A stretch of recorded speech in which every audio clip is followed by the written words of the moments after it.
Sulaman Kerawang Gayo Aceh Tengah kini semakin populer. Kerajinan sulaman itu selain dibuat untuk baju, celana, serta berbagai aksesoris, kini sudah dibuat menjadi hiasan dari tas dan juga dompet.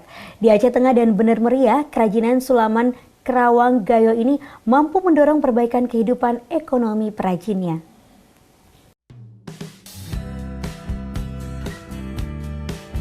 Kerajinan sulaman Kerawang Gayo di dua kabupaten yakni Aceh Tengah dan Bener Meriah sudah semakin mudah untuk ditemukan. Kondisi ini berbeda dengan beberapa tahun lalu. Selain karena perajinnya tidak banyak, kerajinan ini juga tidak begitu populer. Seiring dengan perkembangan waktu, popularitas kawasan wisata Danau Lutawar dan citra kopi Gayo yang mendunia menjadikan Kerawang Gayo ikut populer. Jurnalis TV Saiful Hadi dan Agus Nedi Budaya menyempatkan diri mengunjungi seorang perajin sulaman Kerawang di Desa Asir-Asir, Kecamatan Lutawar. Sastri Dalila, perajin yang membuka ruang di depan rumahnya sebagai lokasi kerja dan pemasaran, menerima jurnalis TV dengan berbagai suka dan duka. Sastri Dalila adalah perajin otodidak. Ia belajar membordir sulaman Kerawang sejak usia 15 tahun. Kemudian dari proses latihan yang tekun, akhirnya Sastri mampu menjadi perajin yang handal. Usia 15 tahunan, saya otodidak. Saya pertama melihat salah satu warga di Asir-Asir bawah itu buat kerawang. Saya ngelihat aja, saya praktek di rumah sendiri. Alhamdulillah bisa. Terus saya menekuni keterusannya seusia 25 tahun setelah saya menikah. Pertama saya buat baju anak saya. Pas itu disewa-sewa sama orang. Setelah disewa orang itu, hasil sewaan itu saya kembangkan dengan membeli kain lagi, sehingga saya bisa siapkan baju sekarang 100 baju untuk disewa-sewakan bila ada yang membutuhkan. Ada juga Pak, seperti jika saya ikut pameran Hari Aksara Internasional, saya sering ikut setiap tahunnya di akhir-akhir tahun. Saya siapkan seperti peci, sal yang bisa dipakai buat cenderamata yang dikirim ke luar daerah. Saya buat seperti itu juga. Dari berbagai jenis kesenian Kerawang ini, kerajinan Kerawang, apa yang paling banyak diproduksi? Kalau di tempat saya ini kebanyakan ya Kerawang ini seperti baju, mereka sudah membawakan baju, saya Kerawang seperti sekarang, apalagi sekarang di Aceh Tengah sudah diharuskan memakai baju Kerawang Gayo untuk jadi baju persatuan, seminggu sekali itu mesti ada yang dipakai.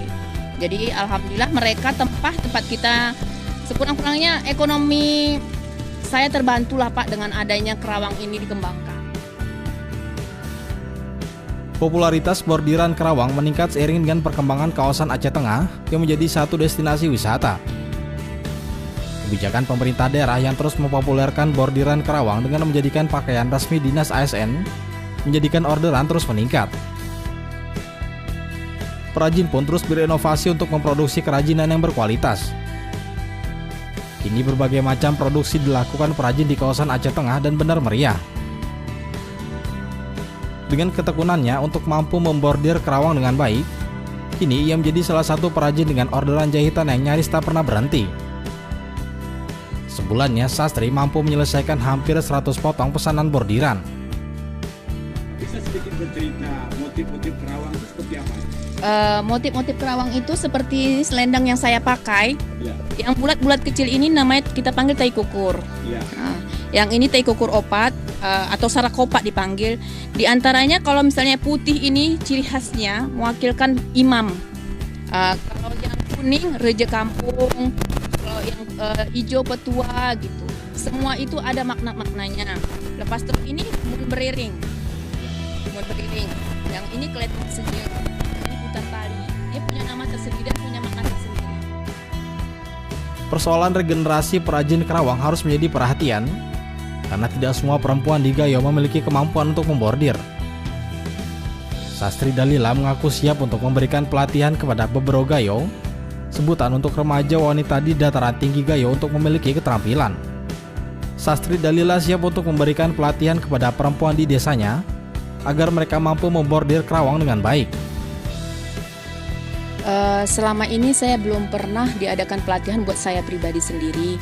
Tapi kemarin itu ada istri bupati datang ke rumah saya ini dengan memberikan bantuan mesin tipikal, saya bilang sama dia, saya mau dimasukkan pelatihan seperti membuat tas yang betul-betul kualitasnya bagus itu, seperti bikin koper tapi kerawang, tas-tas ibu-ibu. Karena selama ini yang kita tahu yang di Aceh Tengah produksinya kan dari luar daerah, dari Luk-Semawi, dari mana, bukan asli orang tempatan buat. Walau kerawangnya cuman.